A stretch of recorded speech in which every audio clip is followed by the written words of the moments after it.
गुरुजी दंडवत प्रणाम। जय श्री राधे। प्रणाम प्रणाम। जय श्री राधे। आज इस प्रातःकालीन सत्र में मैं समुपस्थित आचार्य चरणों का पादाभिवंदन करता हूँ।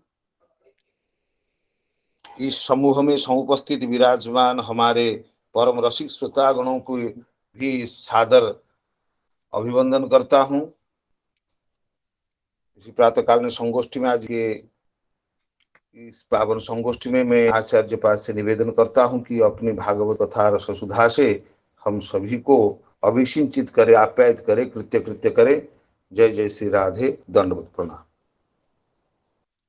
ओम अज्ञानतिमिरान्धस्य ज्ञानाञ्जना शलाकया चक्षुरुन्मिलितं येन तस्मै श्रीगुरवे नमः। श्रीचैतन्यमनोभीष्टं स्थापितं येन भूतले स्वयं रूपः कदा मह्यं ददाति स्वपदान्तिकम्। वन्देऽहं श्रीगुरो श्रीयुतपदकमलं श्रीगुरोन् वैष्णवांश्च श्रीरूपं साग्रजातं सहगणरघुनाथान्वितं तं सजीवम् साद्वैतं सावधूतं परिजनसहितं कृष्णचैतन्यदेवं श्रीराधाकृष्णपादान् सहगणललिता श्रीविशाखान्वितांश्च।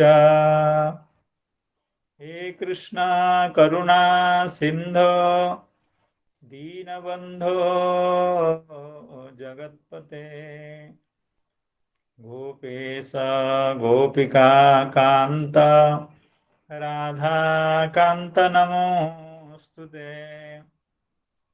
तप्तकाञ्चन गौराङ्गी राधे वृन्दावनेश्वरी वृषभानुसुते देवी प्रणमामि हरिप्रिये। नमो महावदान्याय कृष्णा प्रेमा प्रदायते कृष्णाय कृष्ण चैतन्य नाम्ने गौरत्विषे नमः। वाञ्छाकल्पतरुभ्यश्च कृपा सिन्धुभ्य एव च पतितानां पावनेभ्यो वैष्णवेभ्यो नमो नमः। जय श्री कृष्ण चैतन्य प्रभो नित्यानंद श्री अद्वैत गदाधर श्रीवासादि गौरभक्तवृंद। हरे कृष्ण कृष्ण कृष्ण हरे हरे, हरे राम राम राम हरे हरे। नमो ओं विष्णुपादाय कृष्णप्रेष्ठाय भूतले श्रीमते भक्तिवेदांत स्वामिन्निति नामिने। नमस्ते सारस्वते देवे गौरवाणी प्रचारिणे निर्विशेष शून्यवादी पाश्चात्य देशतारिणे। यं प्रव्रजन्तमनुपेतमपेतकृत्यं द्वैपायनो विरहकातर आजुहाव पुत्रेति तन्मयतया तरबोभिनेदु स्तं सर्वभूतहृदयं मुनिमानतोऽस्मि। नारायणं नमस्कृत्य नरं चैव नरोत्तमं देवीं सरस्वतीं व्यासं ततो जयमुदीरयेत्। नष्टप्रायेषु भद्रेषु नित्यं भागवत सेवया भगवत्युत्तम श्लोके भक्तिर्भवति नैष्ठिकी। प्रातःकालीन इस सत्र में समवेत समस्त संत जनों, वैष्णव जनों, भगवान के प्रिय साधु जनों, संत जनों, विद्वत जनों, श्रीमद् भागवत कथा रसिका सुधि जनों के चरणों में मैं बार विनीत प्रणाम निवेदन करता हूँ। आप सबकी कृपा से, सहयोग से, शुभाशीर्वाद से हम लोग सुबह भी भगवान की कथा का प्रसाद कर पाते हैं, शाम को भी कर पाते हैं। शाम को प्रथम स्कंद का अत्यंत दिव्य चरित्र श्री भीष्मदेव की भगवान की जो स्तुति है उसका हम श्री हरे कृष्ण प्रभु जी के मुखारविंद से श्रवण कर रहे हैं। और सुबह भगवान की जो कालीय दमन लीला है उसको हम लोग अभी श्रवण कर रहे हैं। तो कल जिन पद्यों का श्रवण हुआ था तो मैं चाहता हूँ को जो तैयार हों उनसे निवेदन है कि कल के पद्यों का उच्चारण एवं उसका हिंदी अनुवाद एक बार पाठ करें ताकि हम लोग आगे के पद्यों का श्रवण कर सकें। हाँ गुरु जी, हमारे अन्यतम वरिष्ठ सदस्य गायधर जी हैं, वो अभी आज का अनुवाद पाठ करेंगे। पंडा बाबू को हमारा नमस्कार और अभिनंदन। Pranams to all. Again. In this morning online spiritual congregation, also adoration to the three devout Vaishnava scholars, those who have been all along preaching the devotional messages of the Lord, always as suggested by Sri Yukta Kali Prasad ji earlier. The verses numbering 30, 31, 32 of Canto 10 of Bhagavatam, Sanskrit Bhagavatam, are being recited, and the Hindi translation of those verses are also being read out to have an overview of the episode that has been discussed last morning. Hare Krishna, Hare Krishna. Tatchitra Tandava Virugna Phanata Patro Raktang Mukhairurubaman Rupabhagna Gatra Nutva Taratara Gurung Purusang Puranam नारायणं तमरणं मनसा जगामो। परीक्षित, भगवान के इस अद्भुत तांडव नृत्य से कालिय के फण रूप छत्ते छिन्न भिन्न हो गए। उसका एक एक अंग चूर चूर हो गया और मुंह से खून की उल्टी होने लगी। अब उसे सारे जगत के आदि शिक्षक पुराण पुरुष भगवान नारायण की स्मृति हुई। वो मन ही मन भगवान की शरण में गया। वर्ष नंबर 31। कृष्णस्य गर्भ जगतो अतिभरावसन्नम पार्ष्णे प्रहार परिरुग्ण फणात पत्रम दृष्ट्वा माद्यम उपसेदुरमुष्य पत्न्य आर्ता श्लसद बसन भूषण केशबंधा। भगवान श्री कृष्ण के उदर में संपूर्ण विश्व है, इसलिए उनके भारी बोझ से कालियानाग के शरीर की एक एक गांठ ढीली पड़ गई। उनकी एड़ियों की चोट से उसके छत्र के समान फण छिन्न भिन्न हो गए। अपने पति की यह दशा देखकर उसकी पत्नियां भगवान की शरण में आई। वे अत्यंत आतुर हो रही थी। भय के मारे उनके वस्त्राभूषण अस्त व्यस्त हो रहे थे और केस की चीटी चोटियां भी बिखर रही थी। वर्ष नंबर 32। तास्तंग सुविघ्न मनसोथ पुरस्कृतारभः कायं निधाय भुवि भूतपतिं प्रणेमुः साधु कृतांजलि पुटा समलस्य भर्तुर मुख्य सभा शरणदं शरणं प्रपन्नाः। उस समय उन साध्वी नागपत्नियों के चित्त में बड़ी घबराहट थी। अपने बालकों को आगे करके वे पृथ्वी पर लौट गई और हाथ जोड़कर उन्होंने समस्त प्राणियों के एकमात्र स्वामी भगवान श्री कृष्ण को प्रणाम किया। भगवान श्री कृष्ण को शरणागत वत्सल जानकर अपने अपराधी पति को छुड़ाने की इच्छा से उन्होंने उनकी शरण ग्रहण की। हरे कृष्ण हरे कृष्ण हरे Krishna. Hare Krishna. It was so nice, Pandit Babu. I was expecting that you will be reading in English, but you are also very good in Hindi. So no problem. So many thanks and congratulations on behalf of all of the devotees. So भगवान की शरण में पहले कालिय गया और कालिय के शरीर में जब उसकी पत्नियों ने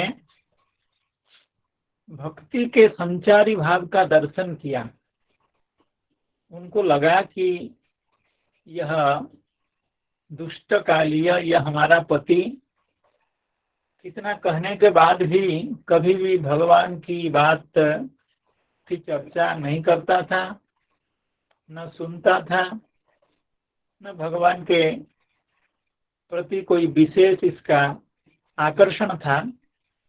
लेकिन अभी तो इसके व्यवहार से, इसके शरीर के जो चेष्टाएं हैं, उससे पता लगता है कि इसको भी भगवान की भक्ति प्राप्त हो गई है। पहले तो कालिय की पत्नियां उदासीन थी, अर्थात अपने पति के बारे में उदासीन थी, यानी ठीक है, अगर भगवान के द्वारा इसका वध हो जाए तो हो जाए, हम लोग भी विधवा होकर के भगवान का भजन करेंगी। इस तरह की उदासीन भाव अपने पति के प्रति उनका था। लेकिन जब उन लोगों ने देखा कि इसके शरीर में तो भक्त के चिन्ह दिखाई दे रहे हैं, तब वे अत्यंत व्याकुल होकर के भगवान के पास सब आ गई। उनको लगा ना इसको जीवित रहना चाहिए, क्योंकि ये भी भक्त हो गया है और हमारा पति ही है। अगर पति भक्त हो जाए, ऐसा भक्त संग अगर हमको मिलता रहे, तो ये तो सोने पे सुहागे की बात हो जाएगी।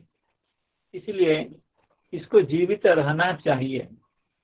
इसी भाव को लेकर के, इसी कामना को लेकर के ये सब भगवान के चरण कमलों में गई। तास्तम सुविघ्न मनसोथ पुरस्कृतार्धाः कायं निधाय भुवि भूतपतिं प्रणेमुः ताभ्यः कृताञ्जलिपुटाः समलस्य भर्तुर् मोक्षेच्छवः शरणदं शरणं प्रपन्नाः। इस श्लोक की व्याख्या कल श्रीदेव स्वयंपाद की व्याख्या के आधार पर हो गई थी। इस पर चक्रवर्ती पाद कुछ अतिरिक्त शायद नहीं कर रहे हैं, लेकिन हम पढ़ेंगे हम लोग जरूर। तो समलस्य भर्तुः मोक्षेच्छवः, समल शब्द का कल दो अर्थ बताया गया था। एक तो समल शब्द का अर्थ है कि पाप युक्त, पापी। अगर ऐसा अर्थ होता है तो भर्तुः इसके साथ उसका सामानाधिकरण्य होता है। कीदृशस्य भर्तुः ना समलस्य भर्तुः। लेकिन समल अर्थ का जो प्रसिद्ध, समल शब्द का जो प्रसिद्ध अर्थ है पाप, अगर ऐसा अर्थ हो तो भर्तुः समलस्य मोक्षेच्छवः। भर्ता के जो पाप हैं उसकी मुक्ति की कामना करती हुई नाग की पत्नियां भगवान के चरण कमलों में उपस्थित हुई। कृतांजलि पुटः, और सामने बच्चों को लेकर के चक्रवर्ती पाद इस पर कुछ कह रहे हैं। ताह तम प्रथमम प्रणेमुः, पहले भगवान के समीप में आकर के वे तो भगवान को दंडवत प्रणाम करने लगी। सही अर्थ में दंडवत प्रणाम, हम लोग जैसे बैठ करके दंडवत प्रणाम कह देते हैं वैसे नहीं, सही में भूमि कायम निधाय, भूपृष्ठ में भूमि में लौट करके अपना शरीर को, अष्टांगों को भूमि में स्पर्श कराते हुए भगवान का प्रणाम करने लगी। तम प्रथमम प्रणेमुः भूमि इति, भूमि में लौट करके। और चक्रवर्ती पाद भी कहने लगे भूमि वहां से कहाँ से आ गई, वो तो हृदय के बीचों बीच काली के साथ भगवान लीला कर रहे थे। तो उसका विवरण देते हुए चक्रवर्ती पाद कह रहे हैं, हृदय मध्य कश्चित् द्वीपः बुध्यते। लग रहा है क्योंकि काली हृदय कोई छोटा मोटा हृदय नहीं था, बहुत बड़ा हृदय था। कितने योजन तक उसके चारों ओर जगह थी खाली, बहुत बड़ा हृदय था। तो उसके बीचों बीच कोई द्वीप, कोई टापू, कोई भूखंड छोटा सा वो था, वहीं उसके आसपास यह लीला हो रही थी। तो वे सब उस भूखंड में, उस टापू में या उस द्वीप में अपने को लौटा करके दंडवत प्रणाम भगवान को करने लगी।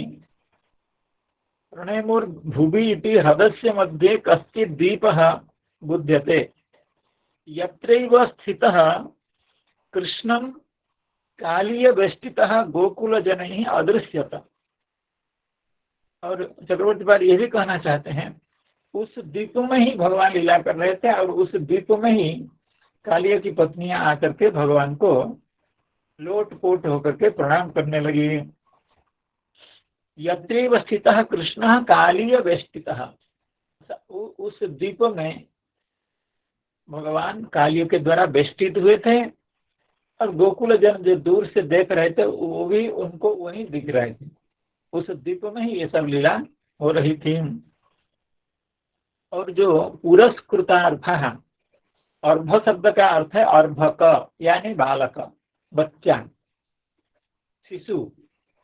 तो पुरस्कृतः अर्भः याभिः, अर्थात जिन कालियों की पत्नियों के द्वारा उनके अर्भक यानी बालक पुरस्कृत माने सामने लेकर के गई हैं। चक्रवर्ती पाल कह रहे हैं क्यों सामने लेकर के बच्चों को गई हैं? उनको प्रणाम करके भगवान से निवेदन करना था कि हमारे पति को आप छोड़ दीजिए, यह आपका भक्त हो गया है। लेकिन बच्चों को लेकर के जाने का क्या अभिप्राय था, उस बात को श्री चक्रवर्ती पाल कह रहे हैं। कृष्ण से अग्रे कृता अर्भा बाला याभिता इति कृपा भाजन कृपा जननार्थ, अर्थात इन बच्चों को देखने से भगवान के हृदय में दया का संचार हो जाएगा।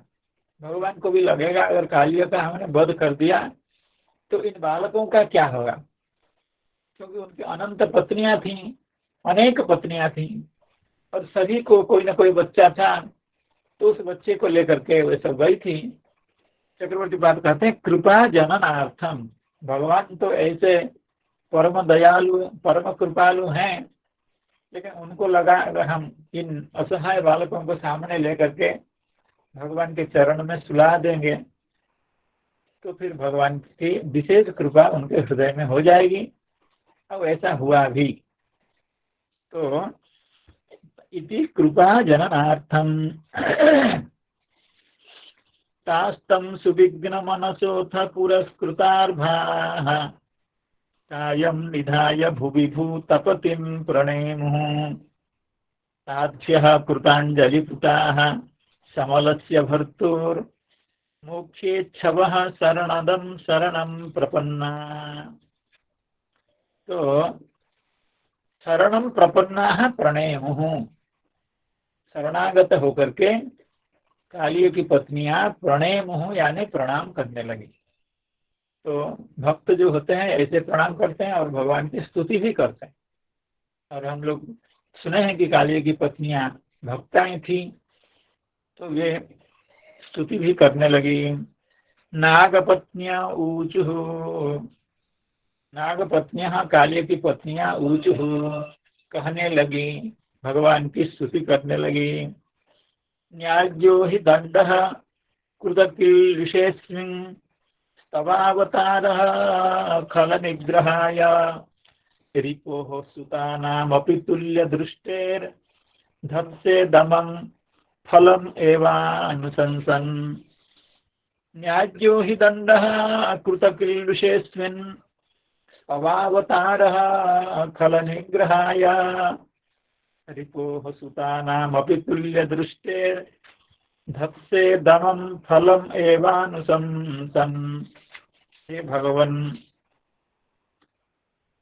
सबसे पहले भगवान की जो चेष्टाएं हैं कालिय के प्रति, अभी तक भगवान का जो व्यवहार है, यानी उसके फणों पर चढ़ करके उन फणों को आघात देना, कालियों के शक्ति का ह्रास हो जाना, कालियों के चारों ओर घूम करके कालिय को अस्त व्यस्त कर देना, कालिय के कब्जे से निकलते समय अपने शरीर को पृथु बना करके, बड़ा बना करके कालिय को कष्ट देना, ये जितने तरह का भी दंड भगवान अभी कालिय को दिए हैं, उन सभी दंडों का, भगवान के समस्त व्यवहार का वे अनुमोदन करती हैं। भक्त का लक्षण है कि भगवान का जो भी जगत के प्रति व्यवहार है, अपने प्रति व्यवहार है, परिजनों के प्रति व्यवहार है, यानी जिस विधि से भगवान हम लोगों को रखते हैं, उस विधि का या उस स्थिति का, उस परिस्थिति का अवलंबन करते हुए भगवान का धन्यवाद करना चाहिए। जेहि विधि राखे राम, सही विधि रहिए। भगवान जिस तरह से हमको रखते हैं तो वही उचित स्थिति है, वो हमारे लिए उचित है। तो कालिय की पत्नियां कह रही हैं, न्याज्यो ही दंडः कृतकीर्षेऽस्मिन्, हे भगवान अस्मिन् कृतकीर्षे, यह जो हमारा पति है कालिय है, ये कृतकीर्ष है, यानी इन्होंने कई तरह के पाप किए हैं, अपनी क्रूरता की है, बहुत पशु पक्षियों का इन्होंने विनाश किया है। हम लोग श्रवण कर रहे थे कि इस हृद के ऊपर से उड़ करके जाने वाले पक्षी भी उस विष के प्रभाव से हृदय में गिर जाते थे।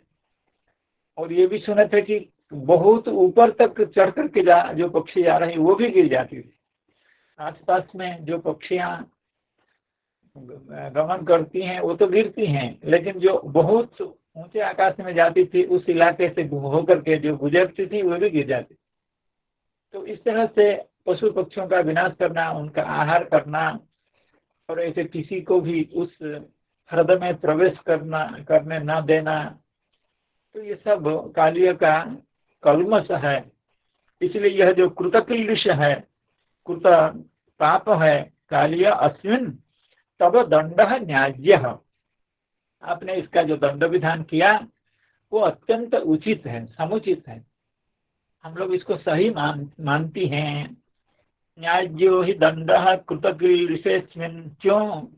इसलिए ही तो आप इस धराधाम में आविर्भूत हुए हैं।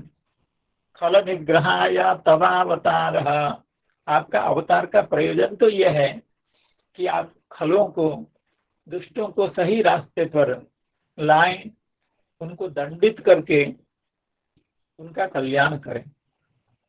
भगवान चाहे दंडित करें या अदंडित करें, जैसे भी करें, उससे जीव का कल्याण ही होता है। और आपका अवतार इसीलिए है कि आप खलों का दमन करें। खल निग्रहाय तवावतारः खल निग्रहाय न्याज्यो हि दंडः कृतति विशेषिन् तवावतारः खल निग्रहाय। तो आप भगवान कैसे कृपालु हैं कि आप रिपो सुतानाम अपि तुल्य दृष्टे तवावतार। तब अवतार या तब जो है आपका, इसका एक विशेषण है रिपो तुल्य दृष्टि है। आप तुल्य दृष्टि संपन्न हैं। आप एक ही नजर से सबको देखने वाले हैं, चाहे वो रिपु हो, चाहे वो मित्र हो, चाहे रिपु का पुत्र हो, अपना पुत्र हो, आप सभी के प्रति समदृष्टि रखते हैं।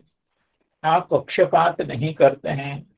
समोहन सर्वभूतेषु न मे द्वेष्योऽस्ति न प्रियः। यहाँ तक की बात श्री नागपत्नियां कह रही हैं, आगे की बात नहीं कह रही हैं, अभी फिलहाल तो यही कह रही हैं। रिपोह सुतानाम अपि तुल्य दृष्टे हैं।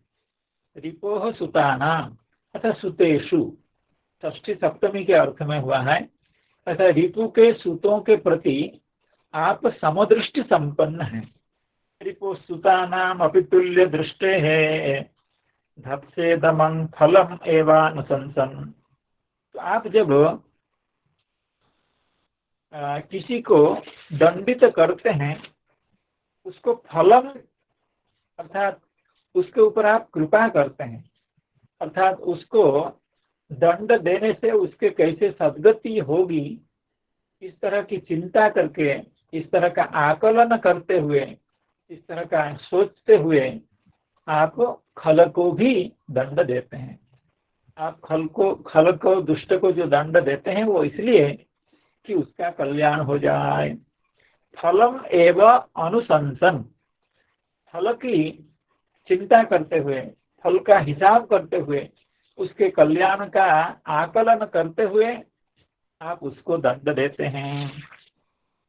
न्याज्यो हि दंडः कृतकिल विशेषिन् तवावतारः खल निग्रहाय रिपोह सुतानाम अपि तुल्य दृष्टेर धत्से दमं फलम एवानुशंसन। इसकी बहुत अच्छी व्याख्या लिख रहे हैं हमारे चक्रवर्ती पाद और श्रीधर स्वामी पाद भी। प्रथमं तावत् कुपितं भगवन्तं दंडं दंडानुमोदनेन उपशमयन्त्यः स्तुवन्ति न्याज्य इति। सबसे पहले नागपत्नियां क्या कर रही हैं? भगवान को उपशांत कर रही हैं, क्योंकि भगवान अत्यंत क्रुद्ध हो गए हैं। क्रोध से भगवान कालिय को दंडित कर रहे हैं। प्रथमं तावत् कुपितं भगवंतम, कोपयुक्त, कुपित, क्रुद्ध जो भगवान, उनको दंडानुमोदनेन अर्थात भगवान ने जो दंड कालिय को अभी तक दिया है उसका अनुमोदन कर रही हैं। उसको यथार्थ कह रही हैं, उसको न्याय्य बता रही हैं, उसको समुचित ऐसा कह करके उसका अनुमोदन कर रही हैं। प्रथमं तावत् कुपितं भगवन्तं दंडानुमोदनेन उपशमयन्त्यः स्तुवन्ति न्याज्य इति। तत्र दंडानुमोदनं षड्भिर्दशभिस्तु हरेर्नुतिः प्रार्थनं पंचभिः श्लोकैः ततः पन्नगयोषिताम्। क्योंकि यहाँ से कालिय की पत्नियों का एक बड़ा प्रसंग है। उस प्रसंग का संक्षेप करते हुए श्रीधर स्वामी पाद कह रहे हैं दंडानुमोदनम षड्भिः। यह प्रथम श्लोक है। यहाँ से लेकर के 6 श्लोकों तक भगवान के दंड का वे अनुमोदन करती हैं। 6 श्लोकों में ये सब बता रही हैं कि हे भगवान, आपने कालिय के प्रति जो व्यवहार किया है, आपने जो उसका दंड विधान किया है वो उचित है। ऐसे 6 श्लोकों में बता रही हैं। दंडानुमोदनम षड्भिर्दशभिस्तु हरेर्नुतिः। उसके बाद 10 श्लोकों में भगवान का नमस्कार करती हैं, भगवान का प्रणाम करती हैं। तो 10 और ये 6 16 श्लोक हो गए। उसके बाद प्रार्थनम पंचभी श्लोक है। उसके बाद 5 श्लोकों के द्वारा भगवान से प्रार्थना कर कुछ चाहती है, भगवान से कुछ प्राप्त करने की बात कह रही। तो हो गया 10 6 और 10 16 16 5 21, यानी यहाँ से 21 श्लोकों में नागपत्नियों की उक्ति है। वो पहले दंड के अनुमोदन के रूप में 5 श्लोकों में, भगवान की नुति, नमस्कार, प्रणाम, स्तुति, ये 10 श्लोकों में, और उसके बाद 5 श्लोकों में भगवान से प्रार्थना, भगवान से कुछ मांगना। दंडानुमोदन षड्भिः 10भिस्तु हरेर्नुतिः प्रार्थनम 5 श्लोकैः ततः पन्नग योषिता। पन्नग यानी कालिय सर्प, पन्नग शब्द का एक अर्थ सर्प भी है। तो पन्नग की जो योषित हैं अर्थात स्त्री अर्थात उनकी पत्नियां, उनका यह सब स्तुति और प्रार्थना एवं अनुमोदन इन श्लोकों में है। न च निग्रहानुग्रह रूपम वैषम्यमिति आहु धत्से। वे कह रही हैं निग्रहानुग्रह रूपम वैषम्यम, भगवान किसी के ऊपर अनुग्रह करते हैं और किसी का निग्रह करते हैं, किसी को दंडित करते हैं और किसी को पुरस्कृत करते हैं। अर्जुन को तो अर्जुन का रथ का सारथ्य करते हैं और कालिय को दंडित करते हैं, दुर्योधन आदि को दंडित करते हैं। भीष्मदेव के सरसज्जा में जाकर के उनको सम्मानित करते हैं और कंसादि असुरों का वध करते हैं। तो निग्रह अनुग्रह रूपम वैषम्यम, तो ये तो स्पष्ट दिख रहा है कि भगवान में वैषम्य है, भगवान विषम व्यवहार करते हैं। कहते हैं ऐसा नहीं, भगवान का व्यवहार विषम वैषम्य पूर्ण नहीं हो सकता है।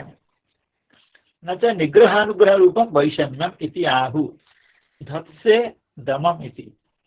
धत्से दमन फलम एवं अनुशंसन, फलम एवं अनुशंसन दमम धत्से। अर्थात जब आप किसी को दंडित करते हैं उसके फल की अनुशंसा करते हुए कहते हैं।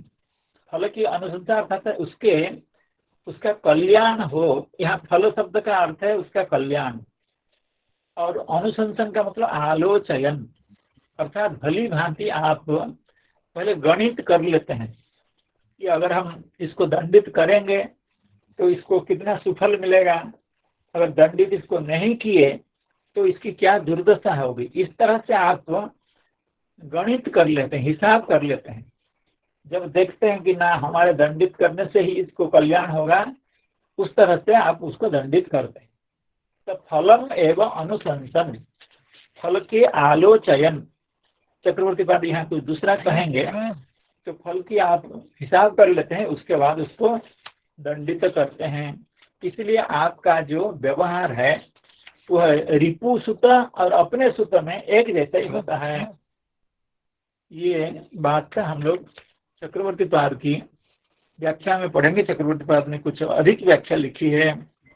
प्रथमम स्तुवत्य कोपम उपशमयितुम दंडम अनुमोदयन्ति। एक ही बात है जैसे श्रीधर स्वामी पाद कह रहे थे, भगवान के दंड का अनुमोदन करती हुई भगवान की स्तुति करती हैं। न्याज्यो हि दंड इत्यादि अनेन साधुद्रोह लक्षणस्य खलु स्वखलत्वस्य फलम अवश्य प्राप्तमिति भावः। अर्थात जो अनुमोदन करती हैं कालिय की पत्नियां, तो अनुमोदन करते समय वो क्या सोचती हैं।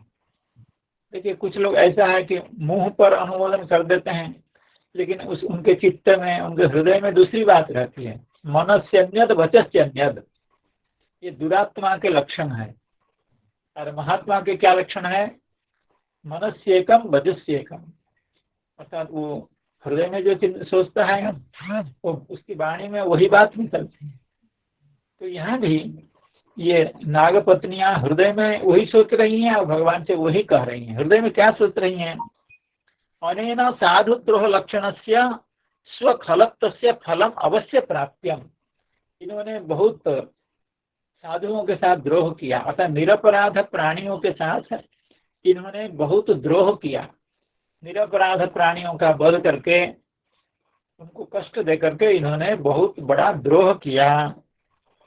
साधुद्रोह लक्षणस्य खलु स्वखलत्वस्य फलम अवश्य प्राप्यम। इसको फल मिलना चाहिए। हमारा पति भले हो, लेकिन इन्होंने जो अपराध किया है, प्राणियों के निरपराध प्राणियों का इन्होंने जो वध किया है, उसका फल इसको अवश्य मिलना चाहिए। और वो फल मिल गया। अब भगवान इसको इतनी पीड़ा दे रहे हैं, चलो अच्छा हुआ, कम से अच्छा हुआ कि इसको भगवान के द्वारा ही दंडित किया गया। और किसी के द्वारा दंडित किया जाता तो इसकी क्या दुर्गति होती।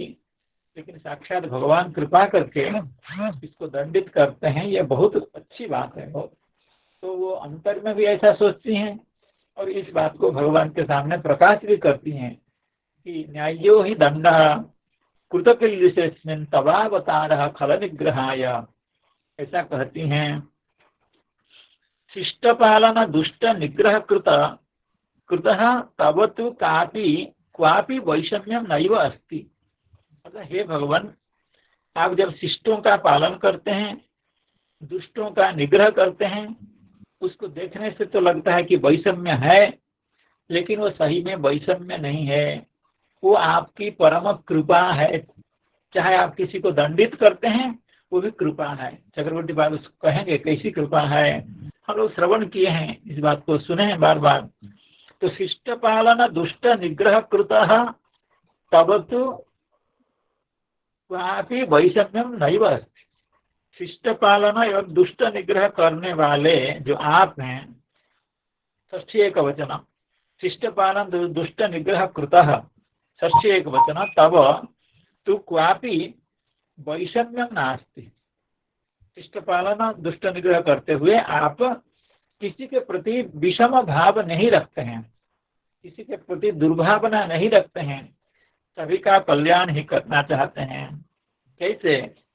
रिपोह सुतानाम रिपु सुतेषु। सुतानाम यह षष्ठी जो है वो सप्तमी के अर्थ में है, इसलिए चक्रवर्ती पाद उसकी व्याख्या करते हुए कहते हैं रिपोह सुतानाम माने रिपु सुतेषु अपिकारात् स्वसुतेषु च। रिपोह सुतानाम अपि शब्द का अर्थ है स्वसुतेषु, अर्थात रिपोह सुतेषु स्वसुतेषु, अर्थात आप शत्रु के बच्चों को और अपने बच्चों को एक तरह देखते हैं। आप में कोई वैषम्य नहीं, कोई भी वैषम्य नहीं है।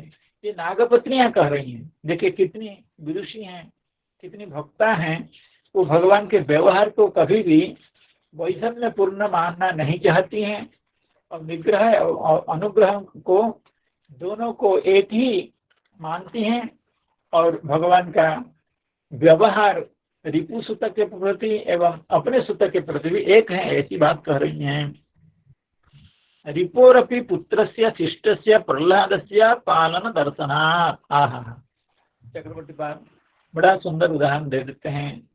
इससे बढ़िया उदाहरण कोई हो नहीं सकता है। सबसे बड़ा रिपु तो हिरण्यकशिपु था, बहुत बड़ा दुष्ट था, उसकी दुष्टता की कोई सीमा नहीं है। लेकिन उसके बालक जो प्रहलाद जी हैं, उनके प्रति हे भगवान आपकी कितनी ममता, आपने कितने तरह से उनकी सुरक्षा की एवं उनके चलते आपने एक अवतार ही ले लिया केवल उस बालक की सुरक्षा के लिए। इसलिए आपका व्यवहार सम व्यवहार है। चाहे वो शत्रु भले हो, शत्रु का पुत्र भले हो, लेकिन उसका भी आप कल्याण चाहते हैं।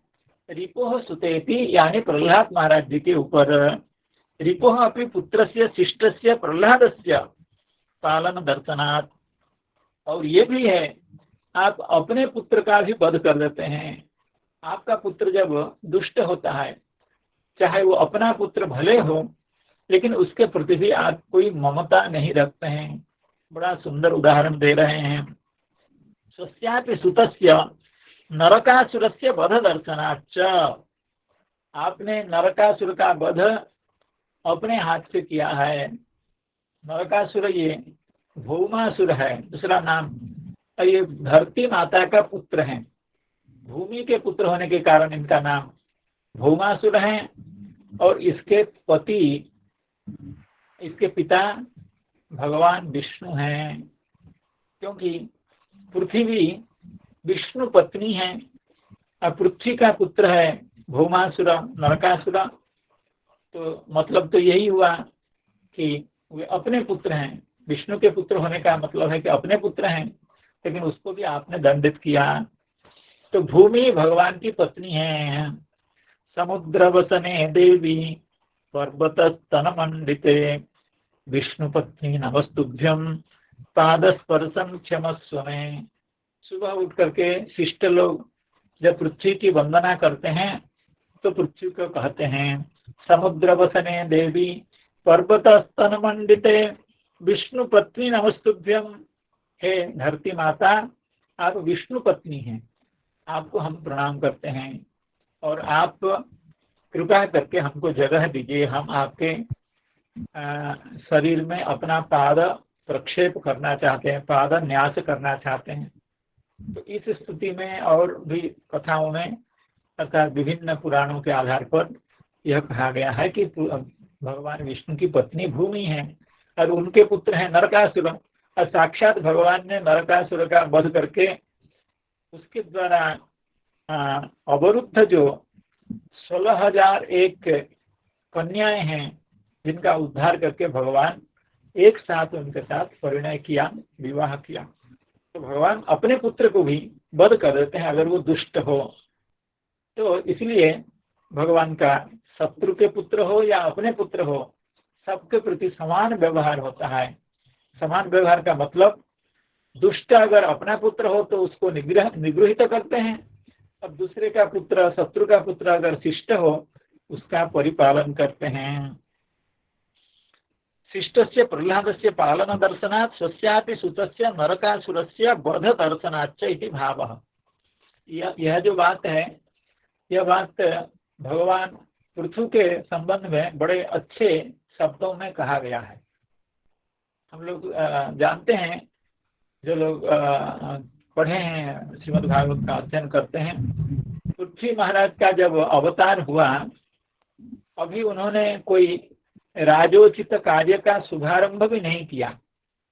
ईश्वरोचित या राजोचित कार्य का उन्होंने प्रारंभ नहीं किया। उससे पहले जब भगवान अभी अवतीर्ण हुए हैं, उसी समय ही तब देव गंधर्वादी आकर के भगवान की स्तुति करने लगे, बहुत बड़ी बड़ी स्तुति करने लगे। तो उस स्तुति के प्रसंग में यह कहा गया, तो पृथु महाराज जी ने कहा कि अभी तो हमने अपना कार्यक्रम शुरू ही नहीं किया है, तो आप लोग ऐसी स्तुति क्यों करते हैं? स्तुति कब की जानी चाहिए? जब कोई अच्छा काम कर लेता है उसके बाद उसकी स्तुति या निंदा होनी चाहिए। अब वो काम अभी उन्होंने शुरू ही नहीं किया है, उससे पहले उसकी स्तुति हो गई, या उन्होंने कोई खराब काम नहीं किया उससे पहले उसकी निंदा, ये नहीं होना चाहिए। तो इस पर देव गंधर्व लोग कहते हैं, हे भगवान, हे पृथु महाराज, आप साक्षात भगवान हैं। आप अभी भले उन कार्यों का आचरण नहीं किए हों, लेकिन हम लोग सामने देख पा रहे हैं आप ऐसा सब काम करने वाले हैं। आपके पराक्रमों का साक्षात्कार हमको अभी हो रहा है, जबकि आगे आप ऐसा करेंगे। तो उसी प्रसंग में कहा गया है, नादंड्यम दंडयत्येष सुतम आत्मद्विषामपि, आत्मद्विषामपि सुतम अदंड्यम न दंडयति।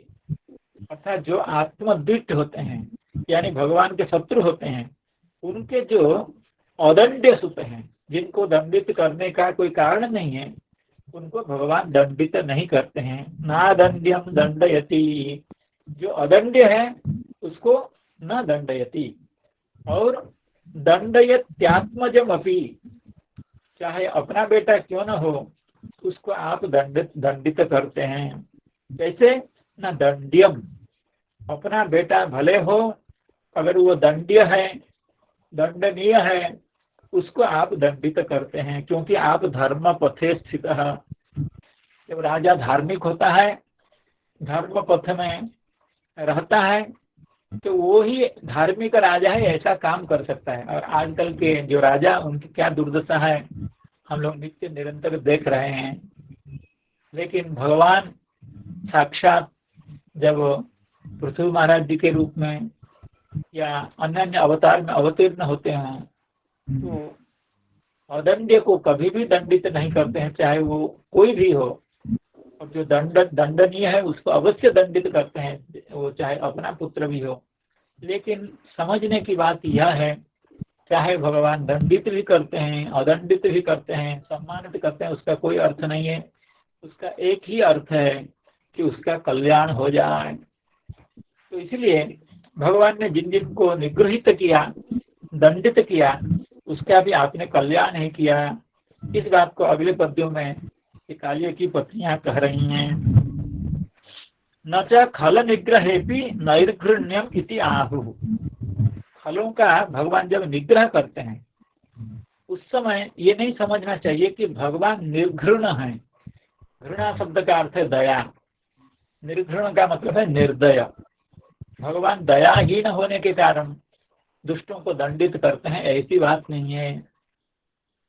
देखिए, भगवान की बात तो छोड़िए, जो जज साहब होते हैं, जो विचारक होते हैं, या जो कानून होती है देश का, वो भी जब किसी को दंडित करता है वो निर्दय होने के लिए दंडित करता है, ऐसा हम लोग नहीं कहते। या हाई कोर्ट या सुप्रीम कोर्ट अत्यंत निर्दय है इसलिए दंडित करता है, ऐसा हम लोग नहीं कहते हैं। चाहे फांसी का दंड भले दे दे, लेकिन हम लोग नहीं कहते हैं निर्दय है, क्योंकि निर्दयता का वहाँ लक्षण नहीं दिखता है। तो इसलिए भगवान भी जब किसी को दंडित करते हैं उनको ये नहीं समझना चाहिए कि निर्दय होने के कारण भगवान दंडित करते हैं। निर्घृणत्वम इति आहुः न च खल निग्रहेपि। खल का निग्रह करने पर भी भगवान निर्घृण या निर्दय नहीं हुआ करते हैं। भगवान कृपाहीन नहीं हुआ करते हैं, भगवान करुणाहीन नहीं हुआ करते हैं, भगवान दयाहीन नहीं हुआ करते हैं। भगवान तो नित्य दयालु हैं, भगवान नित्य सकरुण हैं, भगवान तो सर्व श्रेष्ठ कृपालु हैं। भगवान की कृपा का कण लेकर के संत जन भी कृपा करते हैं, शिष्ट जन भी दूसरों के ऊपर कृपा करते हैं। वो उस कृपा का मूल उत्स तो भगवान भी हैं। भगवान की कृपा ही इस सब कृपा का मूल उत्स है। खलत्व हेतु का देखिए बड़े सुंदर व्याख्या करते हुए चक्रवर्ती कहते हैं, फलत्व हेतु का नाना नरक दुखोप समपूर्वक नित्य सुखमय मोक्ष फलम फलमेव दीयते। मोक्ष लक्षण फलमेव दीयते। भगवान जब किसी को दंडित करते हैं, कंसादि को, दुर्योधनादि का जब वध करते हैं भगवान, साक्षात हो या परोक्ष रूप से हो, तो उसको सबसे पहले तो मोक्ष की गति उसके हाथ में दे देते हैं, उसके बाद उसका वध करते हैं। पहले भगवान किसी को अगर दंडित करते हैं उसके दोनों हाथ में पहले मोक्ष धरा देते हैं, मोक्ष दे देते हैं, उसके पॉकेट में मोक्ष रख देते हैं, उसके बाद वध करते हैं। कहने का मतलब यह है, खलत्व हेतु का नाना नरक दुखोपशम पूर्वक, अर्थात उस खल का अगर वध नहीं किया जाता, उसका निग्रह नहीं किया जाता, उसको अगर दंडित नहीं किया जाता, तो उसमें खलत्व होने के कारण, दुष्टत्व होने के कारण वो कितना कितना पाप करके किस किस नरक में जाता। भगवान उसको दंडित करके उसको नरक यातना से बचा लेते हैं। नरक जाने के लिए जो अत्यंत आतुर था, व्याकुल था, उसको वहां से रोक लेते हैं।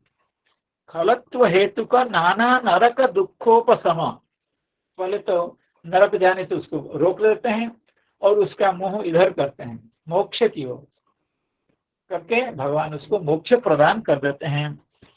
तो दुखोपशम पूर्वक नित्य सुखमय, मोक्ष नित्य सुखमय जो मोक्ष है, तादृश मोक्ष फलमेव दीयते। चक्रवर्ती पाद कह रहे हैं, ये जो श्लोक में है अनुशंसन, अनुशंसन शब्द का की व्याख्या श्री स्वामी पाद कह रहे थे, आलोचन, भगवान सोच करके उसको देते हैं उसका कल्याण करते हैं। चक्रवर्ती बात करते हैं सोचने की बात तो है, लेकिन उसके सामने कह देते हैं, हे भैया, हमने तुम्हारा ये जो वध किया है, तुमको मैं अभी मोक्ष गति दे रहा हूँ, ऐसा कथयन नहीं। वो भगवान ऐसे बड़े जोर जोर से उसको कहते हैं, भाई देखो हम तुम्हारा वध करने जा रहे हैं, लेकिन तुम्हारी इसके बाद कभी दुर्गति नहीं होने वाली है, तुम मुक्त हो जाओगे संसार बंधन से, ऐसा कह करके। तो यह जो शब्द था अनुशंसन, इसका अर्थ है कथयन।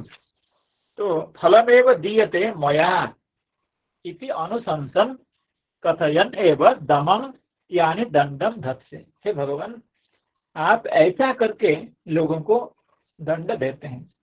दंड देते समय आप ये कह देते हैं, देखो भाई मैं ये तुमको ये जो दंड देता हूँ, इसके चलते तुम्हारी परम गति होने वाली है, ऐसा कह करके आप देते हैं। तो इस बात को नाग की पत्नियां, कालिया की पत्नियां भगवान की स्तुति करते हुए, भगवान की प्रशंसा करते हुए, भगवान के दंडों का अनुमोदन करती हुई भगवान से यह बात कह रही हैं। न्याय्यो हि दंडः कृतकृल्लिशेऽस्मिन् स्तवावतारः खल निग्रहाय रिपोस्तुतानामपि तुल्यदृष्टेर्धत्से समं धत्से दमं फलमेवानुशंसन् अनुग्रहोऽयं भवता कृतो हिनो दंडो सतां ते खलु कल्मषापः यद्दण्डसूकत्वम् अमुष्य देहिनः क्रोधोऽपि तेनुग्रह एव सम्मतः अनुग्रहोऽयं भवता कृतो हिनो दंडो सतां ते खलु कल्मषापः यद्दण्डसूकत्वम् अमुष्य देहिनः क्रोधोऽपि तेनुग्रह एव सम्मतः क्रोधोऽपि तेनुग्रह एव सम्मतः। हे भगवन्, अनुग्रहोऽयं भवता कृतो हिना नः, यानी हम लोगों के प्रति अस्मासु आपके द्वारा बहुत बड़ा अनुग्रह किया गया। आपके चलते यह तो भक्त हो गया और आप इसको दंडित करके इसको समस्त नरक यातना से इसको मुक्त कर दिए। अनुग्रहोऽयं भवता कृतो हिनः, आपने इनके ऊपर तो बहुत बड़ा अनुग्रह किया। क्यों?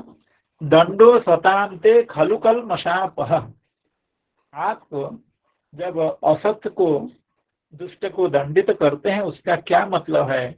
वह दंड कल्मषापः, अर्थात उसके पाप को नष्ट कर देता है। जिस पाप से मुक्ति पाने के लिए बड़े बड़े नरक आदि यातना भोगनी पड़ती हो या बहुत बड़े बड़े प्रायश्चित्त करने पड़ते हों, उस पाप से आप खल को दंड दे करके मुक्त कर देते हैं। मतलब उसको कुछ करना नहीं पड़ता है। जिसको दंड दिया जाता है उसको केवल सहन करना पड़ता है। अगर वह प्रायश्चित्त करता है, प्रायश्चित्त के लिए तो बहुत बड़ा अनुष्ठान करने की आवश्यकता होती, बहुत कुछ उसको चेष्टाएं करनी पड़ती, तब वो उस पाप से मुक्त होता। लेकिन जब भगवान उसको दंडित करते हैं, उसको कुछ भी नहीं करना पड़ता है, उसको केवल सहन करना पड़ता है। इसी भाव से अगर वो सहन करे कि ये भगवान की कृपा है, तो पाप से भी मुक्त हो जाएगा और भगवान के प्रति उसकी भक्ति भी उत्पन्न हो जाएगी और वो उसका जीवन धन्य हो जाएगा। तो दंडो सतांते खलु कल्मषापः, असतांते दंडः, असत जनों के प्रति आपका जो दंड है वो कल्मषापः, अर्थात उन असत जनों का कल्मष का अपहरण करता है। यद्दंड सूकत्वम् अमुष्य देहिनः, अर्थात यत् माने यस्मात्, अर्थात जिस कारण से इस कालिय का, हमारे पति का दंड सुकत्व हुआ है, अर्थात सर्पत्व। दंड सुक शब्द का अर्थ सरीसृप।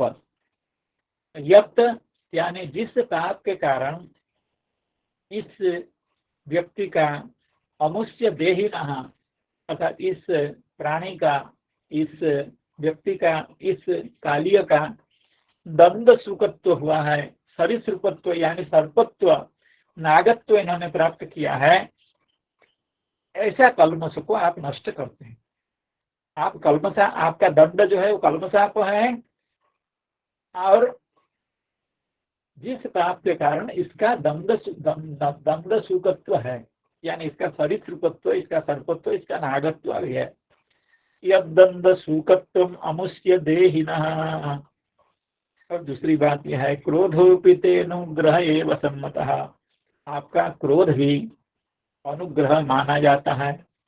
जो अभिज्ञ लोग होते हैं, जो बुद्धिमान व्यक्ति होते हैं, वे भगवान के कोप को, भगवान के क्रोध को भी अनुग्रह मानते हैं। अनुग्रहो यं भवता कृतो हिनो दंडो सतान्ते खलु कल्मषापः। यद्दंड सुकत्वम अमुष्य देहिनः क्रोधोपि तेनुग्रह एव सम्मतः। श्री श्रीधर स्वामीपाद कह रहे हैं, निग्रहोपि अनुग्रह इति अनुग्रहाय इति उक्तम, इदानीम अनुग्रह एव न निग्रह इति आहुः अनुग्रह इति। अर्थात आगे के पद्य में तो इस पद्य में क्या भेद है उसको समझाते हुए श्री श्रीधर स्वामीपाद कह रहे हैं, निग्रहोपि अनुग्रहाय इति उक्तम। अर्थात पहले कहा गया भगवान निग्रहित करते हैं, यानी दंड देते हैं, इसलिए अनुग्रह के लिए। अर्थात पहले तो भगवान दंड देते हैं और उससे उसका कल्याण होता है, ये एक बात है। अब दूसरी बात है, इदानीम अनुग्रह एवं न निग्रह। इस पद्य में यह कहा जाता है कि भगवान जो निग्रह करते हैं वो निग्रह नहीं है, वो अनुग्रह ही है। ये दो बातें भिन्न भिन्न बातें हैं। पहली बात तो यह है कि भगवान निग्रह करते हैं, यानी दंड देते हैं, उससे उसका कल्याण होता है। और इस श्लोक में कहा जाता है कि नहीं, हम लोग जिसको निग्रह समझ रहे हैं वो निग्रह नहीं, वो अनुग्रह ही है। वो निग्रह ही अनुग्रह है। निग्रह से अनुग्रह होना और निग्रह का अपने आप में अनुग्रह होना, ये दोनों बातें भिन्न बातें हैं। तो उसी बात को अभी कह रहे हैं, इदानीम अनुग्रह एवं न निग्रह। अर्थात आपका जो निग्रह है, आपका जो दंड है, वो दंड तो नहीं है, वो अनुग्रह है। अनुग्रहो यं भवता कृतो हिनो न अस्माकम्।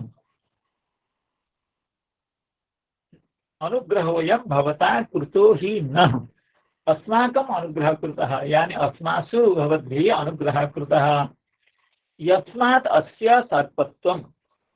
यस्मात् माने यस्मात् कल्मषात्, जिस कल्मष के कारण यह अभी सर्प योनि में आ गया है या अभी सर्प बना है। यस्मात् अस्य सर्पत्व दृश्यते, अतः तन्मूल पाप निवर्तको दंडो अनुग्रह एव। अतः तन्मूल पाप निवर्तक, क्योंकि आप जब दंडित करते हैं उसका पाप नष्ट हो जाता है। कौन सा पाप? ना उसको सर्प योनि में डालने वाला जो पाप। तो अतः तन्मूल पाप निवर्तक, सर्पत्व मूल, दंड सुकत्व मूल जो पाप है, दंड सुक का मूल, दंड सुक होने का, दंड सुकत्व का मूल यानी कारणभूत जो पाप है, उसका निवर्तक है आपका जब दंड, तो वो अनुग्रह हुआ। क्योंकि आप ऐसा काम करते हैं उसका पाप नष्ट हो जाता है। तो जिस काम करने से प्राणी का पाप नष्ट हो जाए तो वो काम तो अनुग्रह ही है, वो तो कोई निग्रह नहीं है। दंड अनुग्रह एवं क्रोधत्वेन प्रतीयमानोपि। जबकि जो अज्ञ व्यक्ति होते हैं, जो इतना समझदार नहीं है, वे समझते हैं ये भगवान का क्रोध है यानी निग्रह है, लेकिन वो निग्रह नहीं है, वो तो अनुग्रह है। क्योंकि उससे उसके पाप खंडित हो जाते हैं। अनुग्रहो यं भवता कृतो हिनो दंडो सतान्ते खलु कल्मषापः। यद्दंड सुकत्वम् अमुष्य देहिनः क्रोधोपि तेनुग्रह एव सम्मतः। श्री चक्रवर्ती पाल क्या कह रहे हैं? तस्मात् दुष्टेष्वपि तव वस्तुतस्तु अनुग्रह एव। तो दुष्टेष्वपि तव वस्तु अनुग्रह है। दुष्टों को जो आप निगृहित करते हैं, वस्तुतः निगृहित नहीं, वो निग्रह नहीं है, वो तो अनुग्रह ही है। अनुग्रह एव निग्रहकार इति आहुः। उसका आकार निग्रह है, अतः वो दिखता है निग्रह, लेकिन है वो अनुग्रह। उसकी वेशभूषा, उसका जो बाह्य स्वरूप है वो तो निग्रह है, लेकिन असल में वो क्या है? असल में वो है अनुग्रह। जैसे ड्रामा में कोई आ जाता है बंदर बन करके, तो बंदर तो उसका असल स्वरूप नहीं है, वो उसका आकार है, लेकिन असल में वो मनुष्य है। उसी तरह से भगवान का जो निग्रह है वो असल में अनुग्रह है। तस्मात् दुष्टिष्वपि तव वस्तुतस्तु अनुग्रह एव निग्रहकार इति आहुः अनुग्रह इति। नः अस्माकं दंडः कल्मषं प्राचीन विविध पापम खलु कल्मषापः। कल्मष शब्द का अर्थ है प्राचीन विविध पापम। भगवान जब दंडित करते हैं उस दंड से उसके प्राचीन कई जन्मों का, जन्म जन्मांतर का जितने तरह के पाप होते हैं वो सब पाप नष्ट हो जाते हैं। अपहं यतः कल्मषात् अमुष्य देहिनः जीवस्य दंड सुखत्वम्। जिस पाप के कारण वो अभी दंड सुख बना हुआ है, अर्थात इस तरह का सरीसृप सर्प नाग बना हुआ है, वह पाप आप नष्ट कर देते हैं। तो इसलिए आपका दंड देना यह कोई निग्रह नहीं, अपितु अनुग्रह। तस्मात् क्रोधोपि तेनुग्रह एव सम्मतः। इसलिए आपका क्रोध नहीं है, आपका क्रोध तो अनुग्रह ही है। अनुग्रहोऽयं भवता कृतो हिनो दंडो सतान्ते खलु कल्मषापः। यद्दण्डसुखत्वम् अमुष्य देहिनः क्रोधोऽपि तेनुग्रह एव सम्मतः। हरे कृष्ण कृष्ण कृष्ण हरे हरे, हरे राम राम राम हरे हरे। वाञ्छाकल्पतरुभ्यश्च कृपा